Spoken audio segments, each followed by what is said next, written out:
pleasure of being able to introduce this space panel. For many, many reasons, this group of people, I'm so excited that all of you have the opportunity to hear from this group of people and the amazing conversation they're about to have. This conversation is very close to my heart because, as I said a little earlier today, I had the opportunity to be the Prizes and Challenges program executive at NASA for a couple years, a role that now Amy is in, and also had the privilege of following Cristin in the role for Prizes and Challenges and Open Innovation at the White House for a couple years. And so this is a very tight, close community of innovators and folks that have been trying to push government innovation for quite some time. I think NASA's story, which we'll focus not only on NASA's story, but the space industry more broadly on the panel today. It's such an interesting one in the context of the discussion over the course of the last couple days. NASA's been at open innovation in the form of crowdsourcing or big prize competitions a la the Centennial Challenges program, or online crowdsourcing for about 20 years. A long time. It's a long time that one organization has been slowly trying to adopt more and more of these approaches into the way that we do business. And you see it creeping in different parts of NASA's missions, whether that be through our science work, our human exploration work, long history in aeronautics for the use of prize competitions, or in space technology development.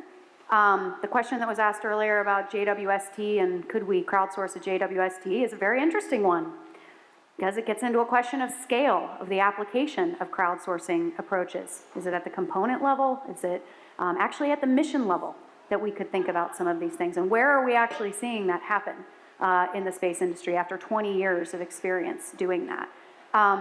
Another thing that occurs to me is that citizen science, and is particularly relevant to me now that I'm in this role, the Small Business Innovation Research role at NASA, the SBIR program, is that crowdsourcing does not exist in a vacuum.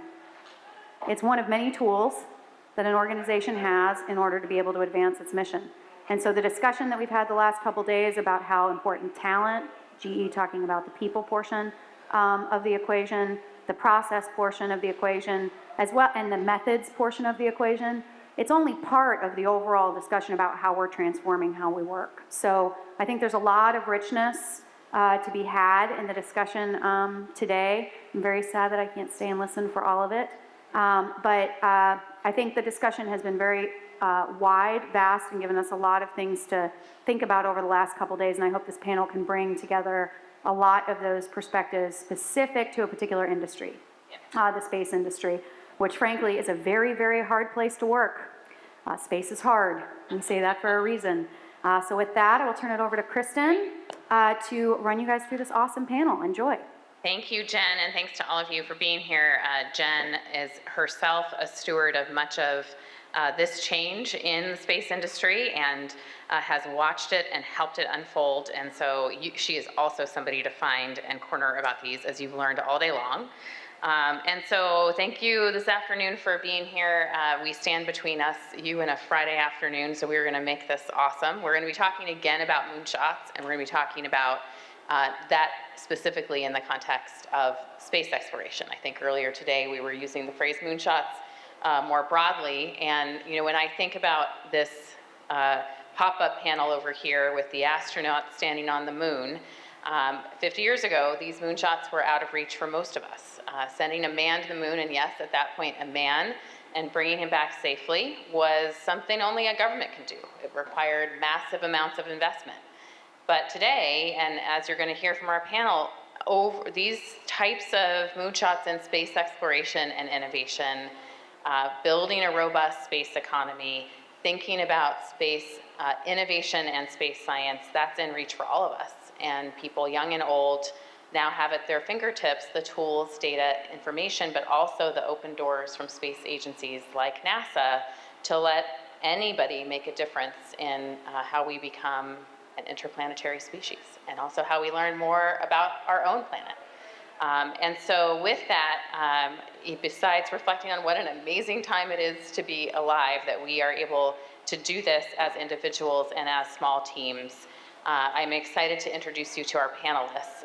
This panel, as Jen previewed, brings a wealth of experience and awareness about how open approaches are changing the face of space exploration.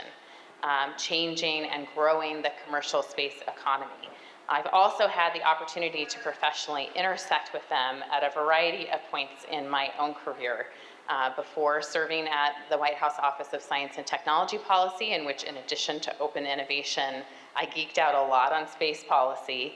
I served at the X Prize Foundation running open innovation competitions for big technology breakthroughs. And so you'll be hearing not just from Amy Kaminski, the program executive of Prizes and Challenges at NASA, about what work NASA is doing in this regard, but you'll be hearing from Julian Guthrie, the author of How to Make a Spaceship, about how X Prize brought this concept of open innovation to space exploration, bringing this beyond something just government agencies could do. And I'm thankful for both of you for being here.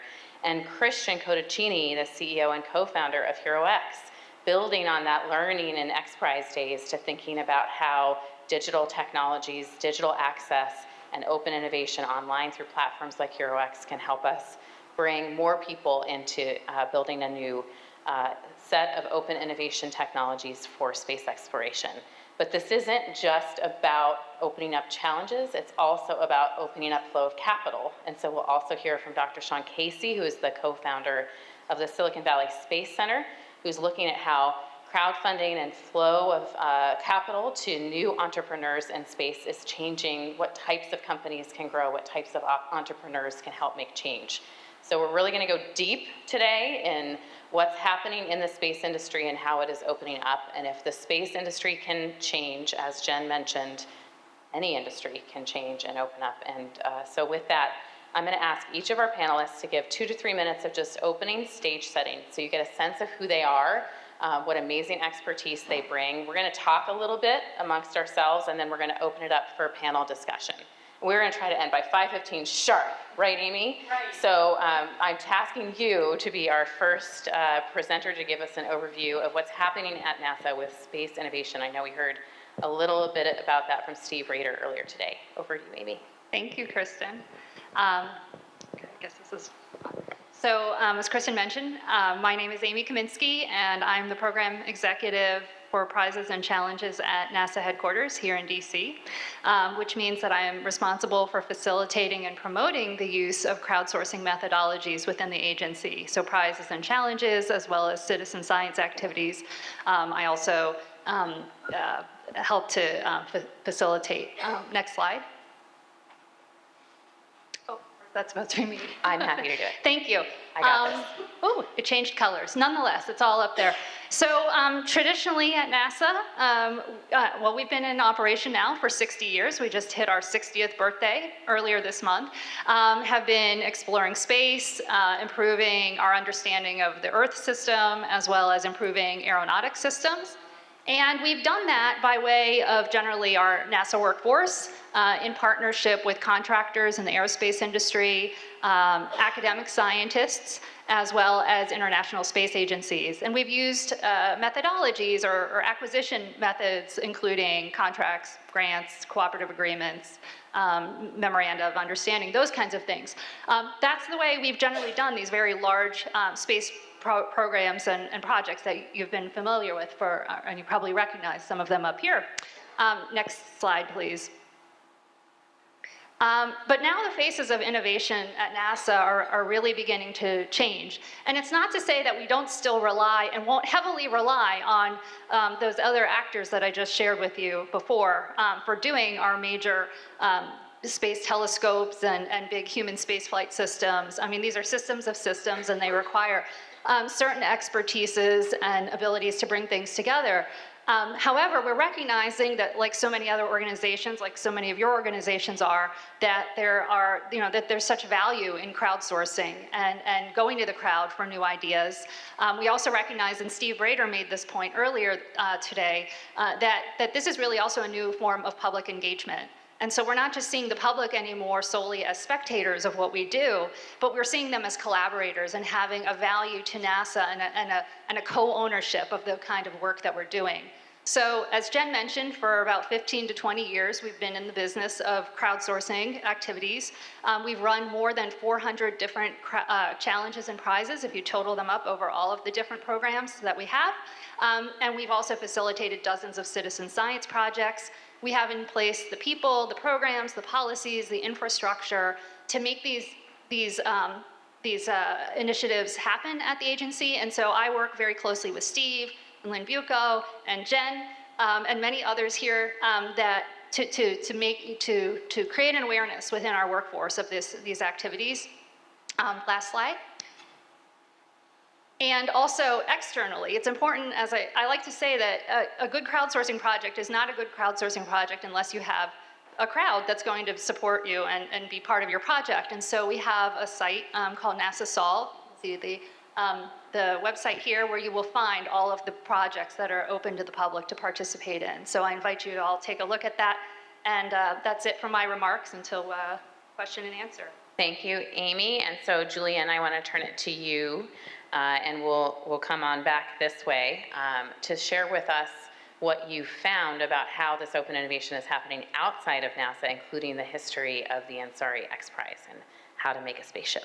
So great to be here. Epi had reached out about 6 months ago, I think, after reading the book, and he has complimentary copies of the book, and I'll sign for you after.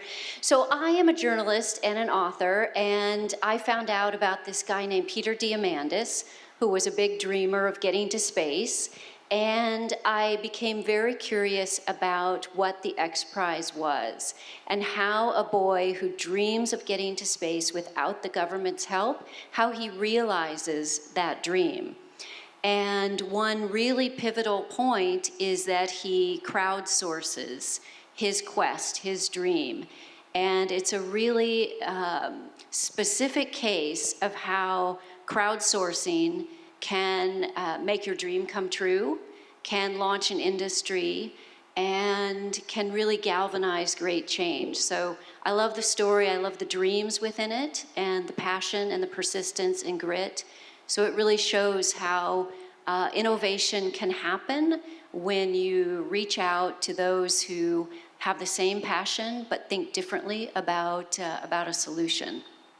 Great, and I'm going to come back with a couple questions about who came forward to help Peter make that dream a reality. So thank you for being with us. Cristin, building on that X Prize experience, the idea of HeroX was born. How does it differ from what happened with the X Prize, and what is happening with it now? Yeah, so Peter's awesome, as you know, and he has a quote that if you're not disrupting yourself, somebody's disrupting you. So the idea behind HeroX was, okay, so X Prize is there. Now what can we do to disrupt X Prize? And although both can coexist just fine, there's a huge space here. The mission around HeroX is to democratize the model, to build a platform that just makes crowdsourcing easy enough for everybody to do it. Because those that have the pioneers in crowdsourcing know when you're starting with dental floss and toothpicks, it's a lot of work, and there's a lot of kind of expertise and infrastructure to make crowdsourcing work. So our goal is to be a completely open platform to let everybody crowdsource anything that's ethical, legal, and safe. And just as a side note, when we started, we were like, well, maybe there's a sweet spot for crowdsourcing. So we deliberately kind of went to all the different areas that we could, and everywhere we went, it was like, well, it worked there, and oh, well, it works there, and it works there. So it was kind of like the background radiation, oh my God, it's coming from everywhere. And so we kind of realized, no, there is no sweet spot for crowdsourcing. It's truly a universal tool. Now, I grew up with Star Trek and aspiring for space. I remember when I was a kid, because I'm a Gen Xer, I remember thinking about the year 2000 and going, whoa, the year 2000, that's going to be a special year. That's going to be different. Like the year 2000 is when the stuff's going to happen. And that did quite happen. But there's no topic that draws more inspiration, I think, out of our need to explore and to create new things than space. And I think that's going to be true for a long time. In many ways, I think the quest for space is one of our highest aspirations. I think it's far beyond the economics of it and all of that. And, we have a couple of space projects on HeroX. We're doing some amazing work with NASA.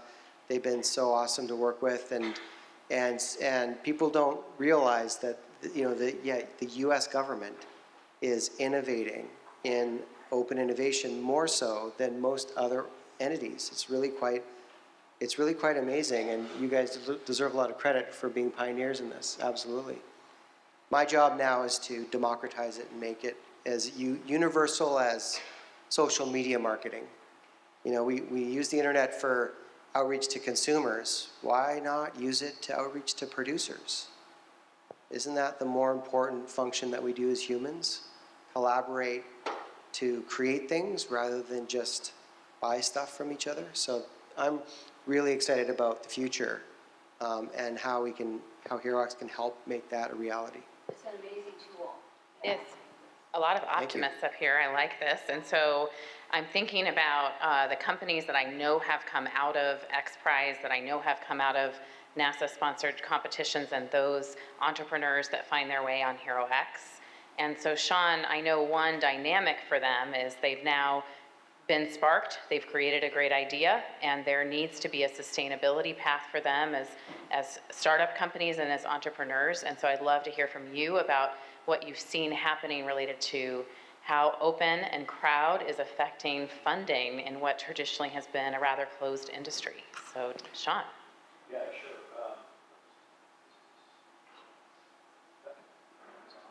Trade. Okay. Pass it this way. Oh, here you go.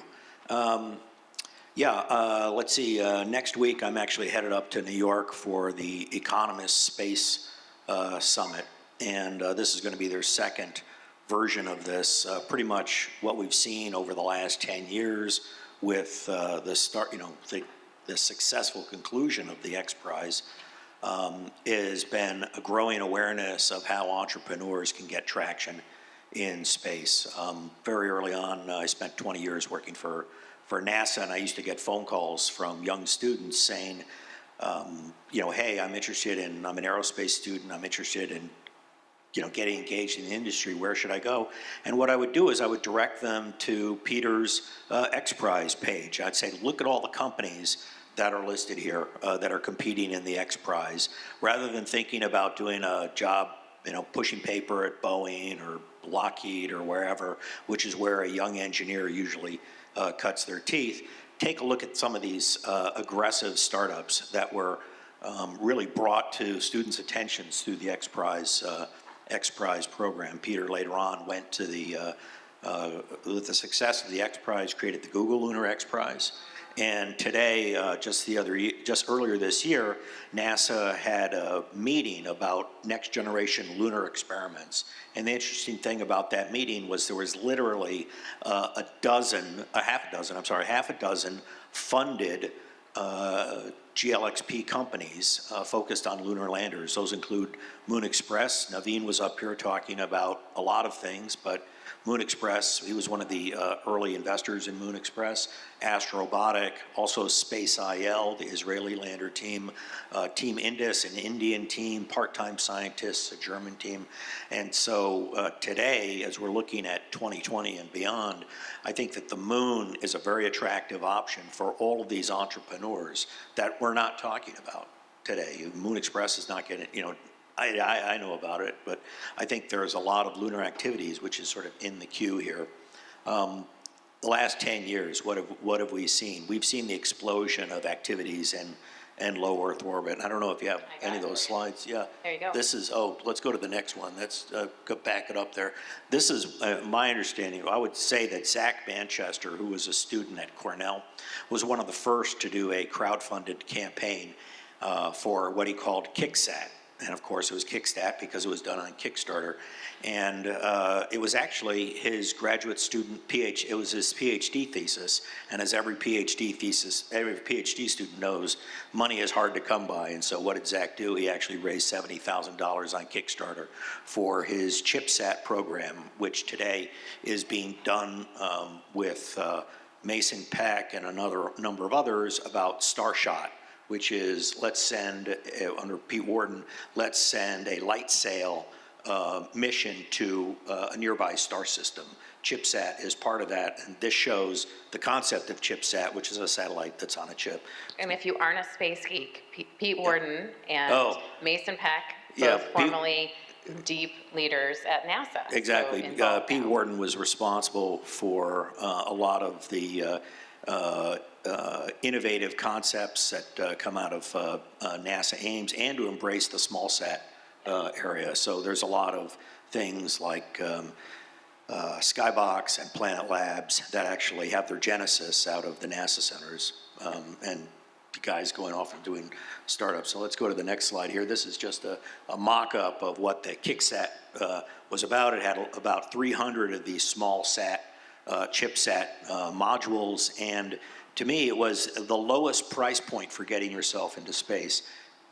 What you could do is on the chipset, you could send Zach a program that allowed you to program your chipset. It would be loaded onto this 3U volume, and then as it was deployed, it would kick all these tiny chipsets out. And you might say, hey, what about all the debris problem associated with that? But the half-life for those things is about 3 months. So, but you could, from your own ground station, pick up the radio signals from it and just go beep, beep, beep, whatever. It's sort of your $300 version of Sputnik, if you want to talk about how things have changed.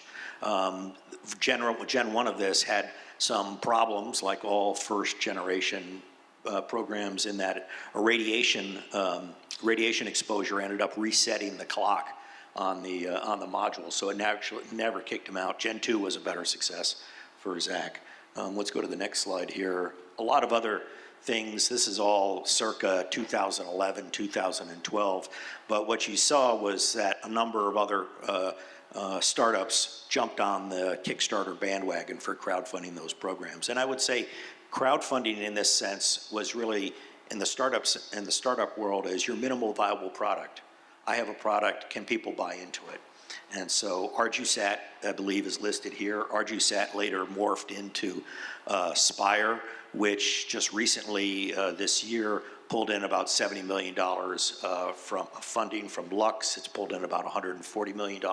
It got its start as a Kickstarter program. There was also Planetary Resources, which raised a significant amount of money, but today's Planetary Resources just had an auction of all of their lab equipment. So not all startups' stories are a success. So Sean, thank you for just giving us a sense of the ecosystem that is now developed in large part because NASA's been opening its doors and there have been formats to demonstrate the art of what's possible. So Amy, when Jen opened today, she talked about how long NASA's been at this. And so I have to ask whether there has been culture change inside of NASA as a result, whether that culture change is still rolling, or what might be needed to make sure more parts of NASA and other federal agencies are thinking about open as an option. I don't think we'll trade. Decided to go. We may have a battery issue on.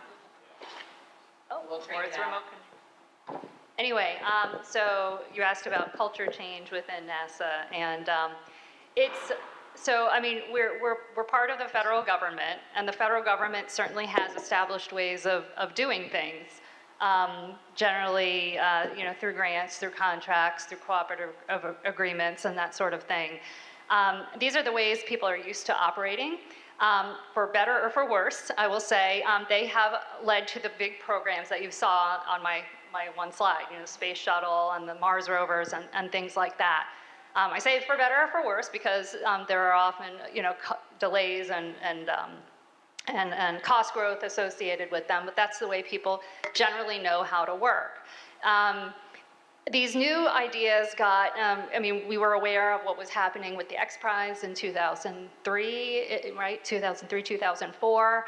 That certainly caught the attention of folks at the White House after this was about almost coincidental with the Columbia accident, and there was an awareness of this was a time to sort of like re-inspire ourselves or reignite or redefine NASA, thinking about new ways to do things. Certainly that's what gave rise to our Centennial Challenges program that we have. I will say at Johnson Space Center, and Steve talked, this one. Oh, it's back on again. We're going to get this. Yes, but as Steve mentioned briefly in his comments earlier today, Johnson Space Center became a real hotbed of this activity, and it was really actually driven largely by need, because there was a reduction in the human health and performance budget, and the manager there said, we're going to do things differently. That affected some culture change. You don't necessarily have that push, throughout the agency, where there are still programs that are largely supported by big budgets, and there's momentum in Congress often. That kind of keep things going on the way that they are. But those of us who have drank the Kool-Aid, so to speak, and seen, and been around the crowdsourcing world, have really come to be quite enamored with these methods. Not necessarily as a way, we're not suggesting that they replace, our methodologies, but as a supplement and define as, if you can define the problem the right way, that these can be really amazing tools at our disposal. So we do make a point. It is not easy, but we do champion throughout the agency. I mean, Steve is probably our #1 spokesperson for challenges around the agency and meeting up with folks, around our different programs and talking about the merits. We're constantly trying to figure out and strategize who do we get in front of, how do we get in front of them to share these things. Sometimes we've provided a little seed funding for them, to run prizes or challenges. There's no one right way to do it, but we are incrementally kind of getting the word out. Okay. And so I think there's a lot we can all learn about as you've gotten the word out, as we've seen innovators come forward on HeroX about the who of this. Who are we motivating to bring ideas forward? And so I want to go back to that Ansari X Prize experience, Julian, and thinking about when Peter opened up his dream of spaceflight, who stepped forward to say, I can do this? What were their motivations? What made them say, personal spaceflight is for me and I can show it's possible? Well, it's a great question. I think one of the really interesting things here, speaking about NASA, so July 1969, Peter Diamandis was a young boy. He gets to stay up late. He's in his pajamas. He's watching that epic moment when Apollo 11 lands on the moon.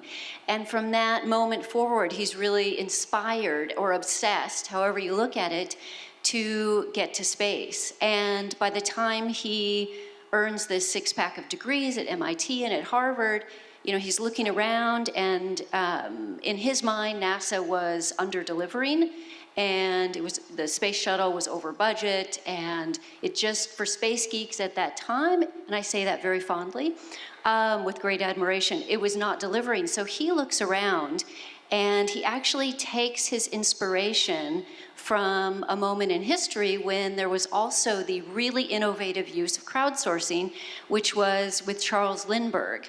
And that was going back to a very early, before there was even such a term, crowdsourcing, put out there with the Orteig Prize, which was a $25,000 prize for the first aviator who could fly nonstop from New York to Paris or the other way.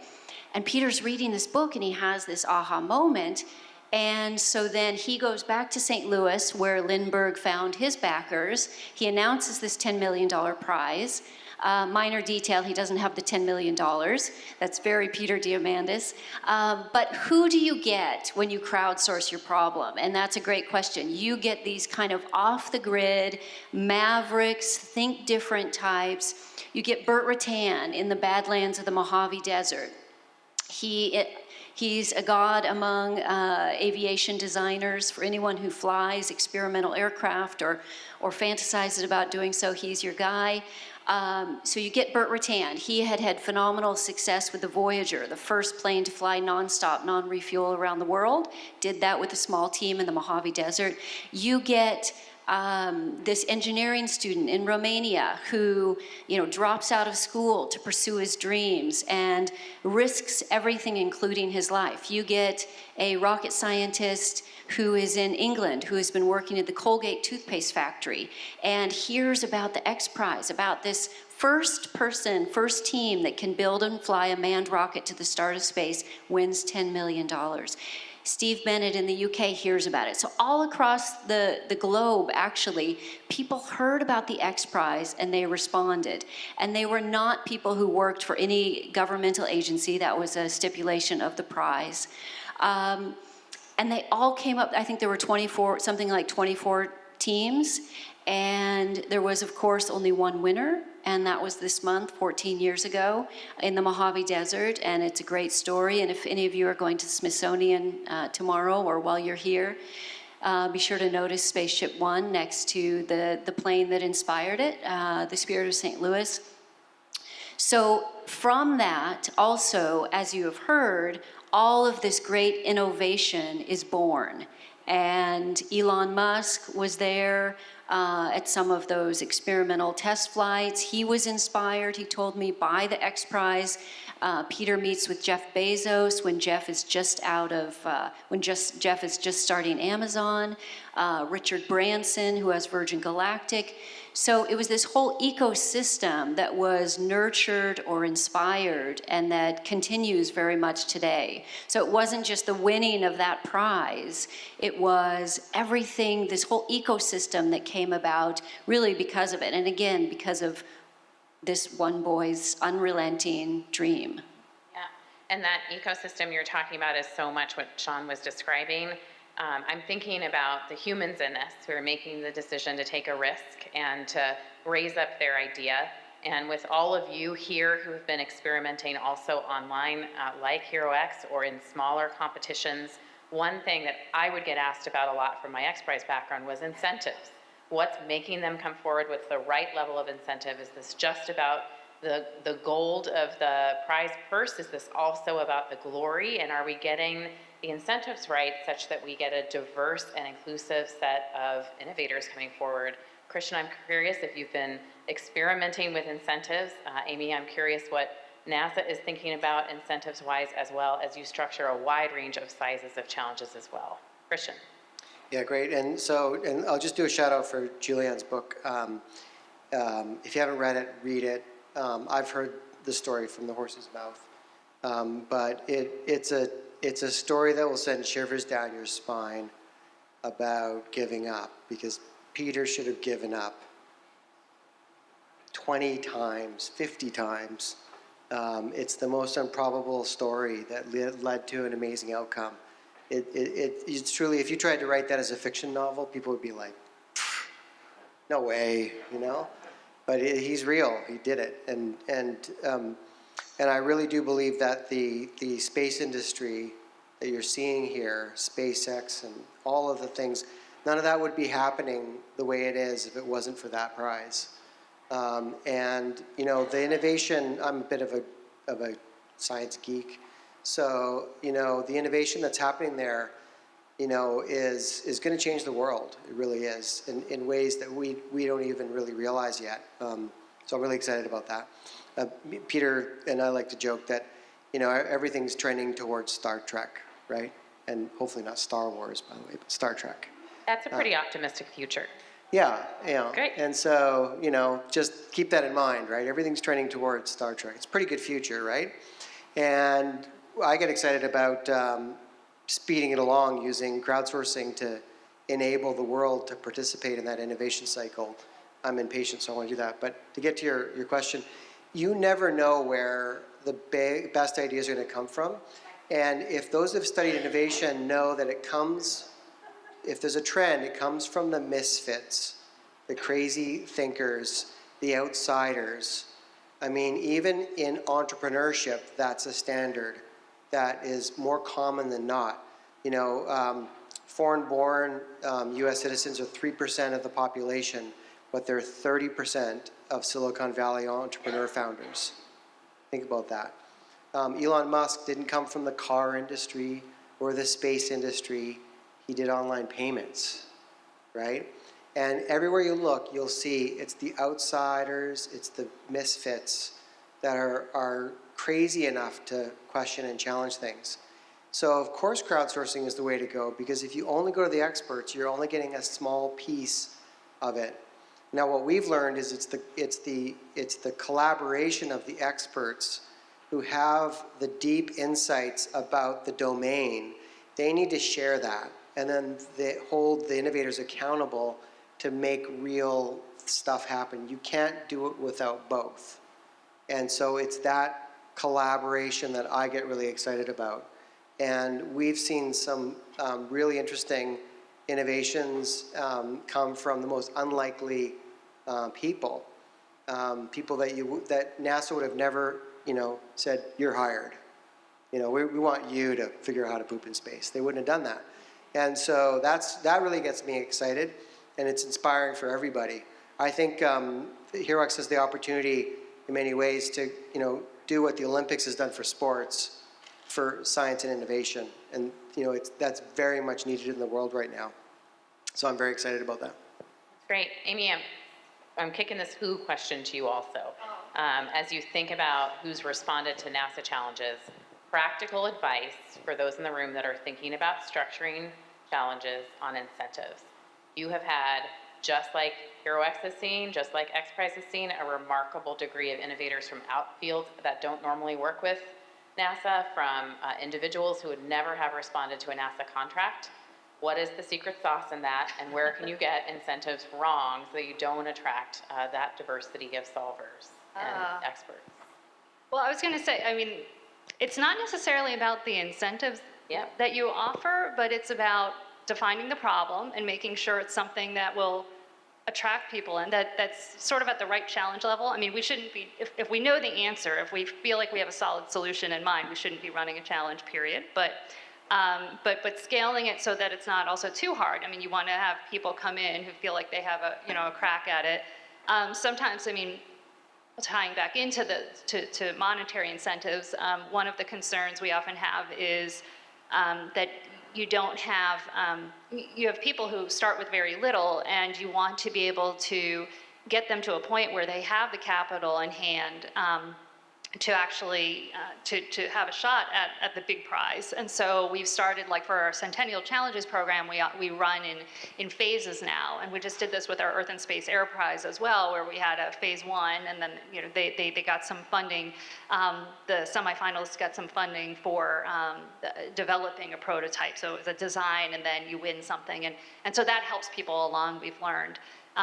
So that's important. But then sometimes we have, we run the Space Apps Challenge, which there's no money involved, and yet the previous Space Apps we ran had 25,000 people come. What drives that? The mission and the chance people to make a love difference? it, right? Exactly. It's the good. I guess it's the glory to some degree, because winners do get posted. So there's that. But there's no money attached. Maybe you can go on and some will go on and develop their own companies and maybe commercialize their product, but their innovation. But it's amazing, and there's different pulls, in the system. Okay, great. And I want to make sure to fit in a question or so from the audience, so do think about this. But Sean, Amy just talked about how that capital flow is really important. And so sometimes that's on the road, thinking about the how to make a spaceship lessons of those teams that came forward and where they found the people willing to invest in them, or the houses they might have had to mortgage to get there to the finish line. How are you seeing capital flow change so that some of the companies that are coming out of these competitions have a path to viability, and also have a path to make it to the starting line at the first place, just to get their start? Is it only crowdfunding? Well, I certainly, out of the competitions, I know that the Google Lunar X Prize, started with just a $20 million prize at the end, but over time they morphed to individual milestones that were funded. Like Amy was talking about. These milestone payments that demonstrate functionality. I know that was very helpful to the GLXP. One of the teams that comes to mind about the Centennial Challenges is Final Frontier Designs, which is one of the early Centennial Challenges to address astronaut glove technologies. Today, Final Frontier Designs is a work in progress as a startup out of New York, out of their Brooklyn Navy Yard.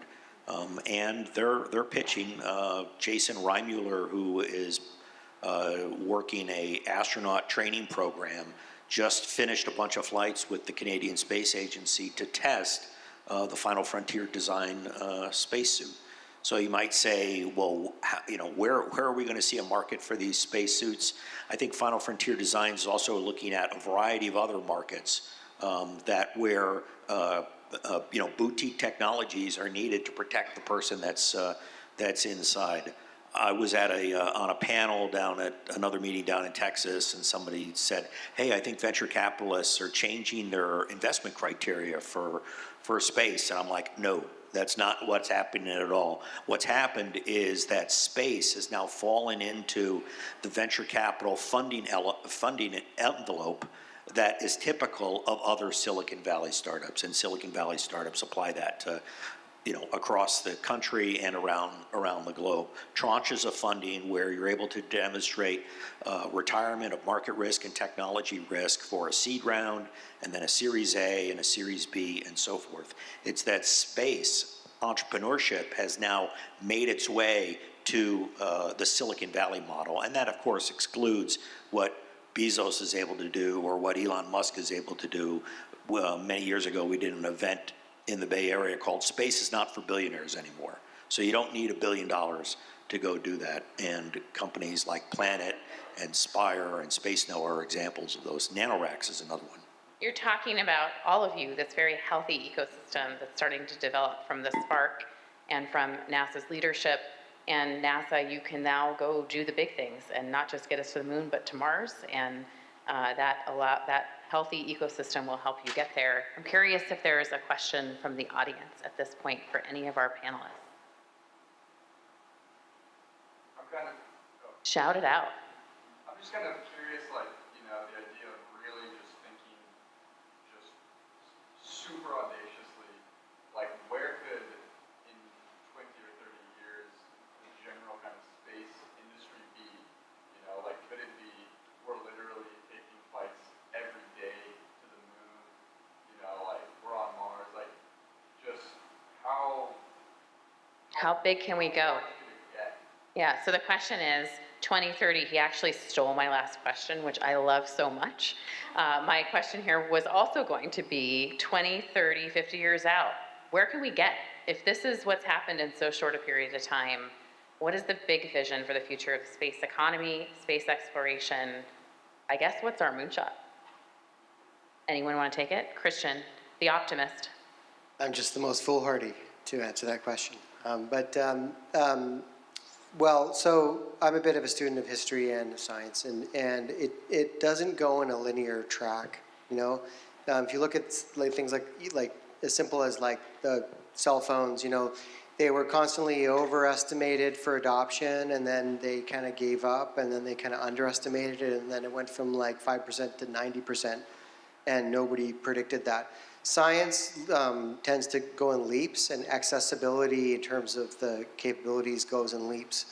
I think a lot of lay people probably underestimate what SpaceX is doing. For example, we look at these rockets as completely inaccessible, and what people don't realize is that the fuel cost for a rocket is typically about it's under 5% of the launch costs, and sometimes a lot less. And if you're using hydrogen, oxygen, it's got zero carbon footprint. I mean, the SpaceX ones use fossil fuels, so there's a carbon footprint. But that technology, not only, even if SpaceX kind of screwed it up and went away, they've opened what's possible to another level. They've risen the bar for, the idea that we can have spacecraft that are as reliable as 747s, that can amortize their cost like a 747 can.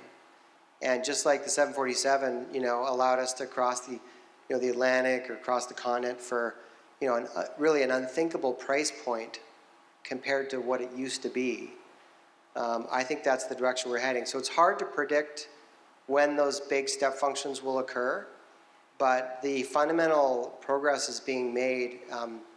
And what I really like about it is the parallel innovation that's possible. You know, we're working on a crowdsourcing concept for helping get to Mars, and one of the big challenges is that the radiation from the sun and interstellar space punches holes through your DNA.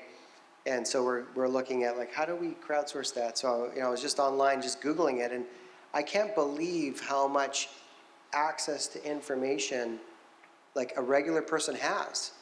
You know, to understand the particle mix and the Van Allen belts and, you know, all those details, you can download it, you know?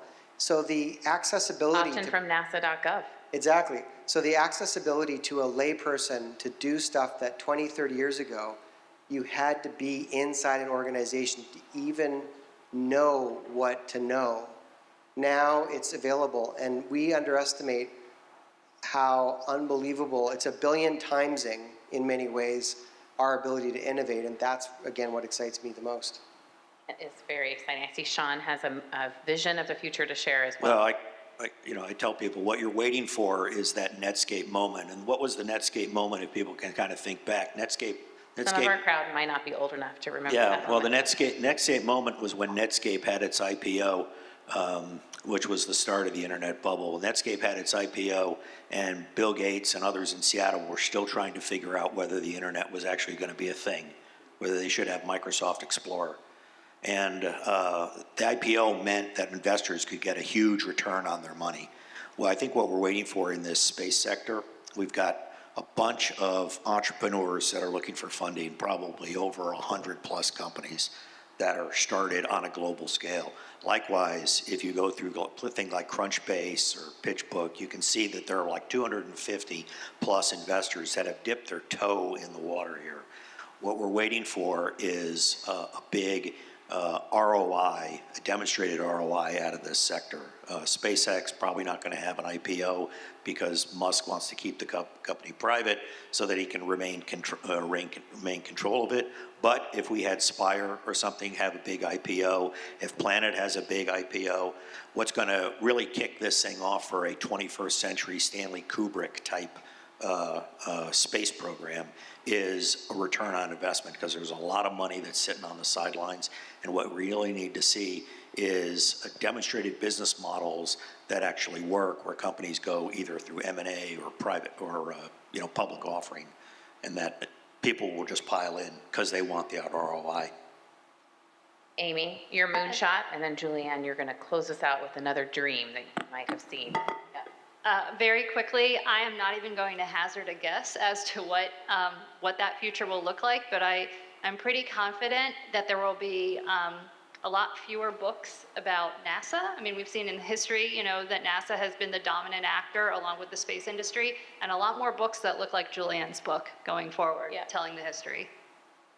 So, Julianne, did you walk away from writing How to Make a Spaceship with your own dream? Did you see a dream from those who talked to you about what our future might look like?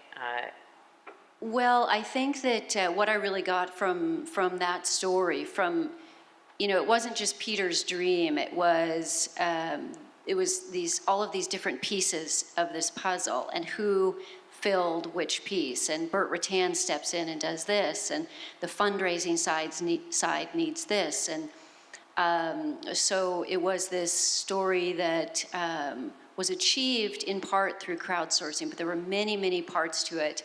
There were the experimental test pilots who literally risked their lives, and there were the wives, in this case the pilots were all men, and the wives who had to see them off in these experimental craft.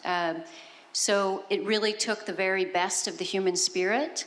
It took bravery, it took innovation, it took persistence, and again, it does go back to this boy and his dream. But I think as long as we have all of those passions and this determination, and now we have the technological kind of ubiquity that we have, I think the future's very bright. I think that it's a really arduous climb. I think space has proven very tricky, very risky, but the exploration gene is among a lot of really brilliant people. So I'm very hopeful. The story is about what happens when you don't give up. So if you're ending your day-to-day needing a spark and needing that, encouragement, that failure and those moments of difficulty and this journey to bringing your dream to reality, you're going to pick up a copy of Julianne's book. You offered to sign. I heard you're offering to Yes, I'll be sign. out back signing. So find Epi or Julianne. And I say also that what I heard from you is that it's often long and hard to figure out how to structure some of these open innovation competitions well, but it is worth it to open. It is worth it to think about the broader ecosystem, that there is capital waiting if only you can prove that ROI, and that federal agencies and other large institutions like NASA who are willing to open up their problems are not only getting great results, but they're fostering this broader ecosystem.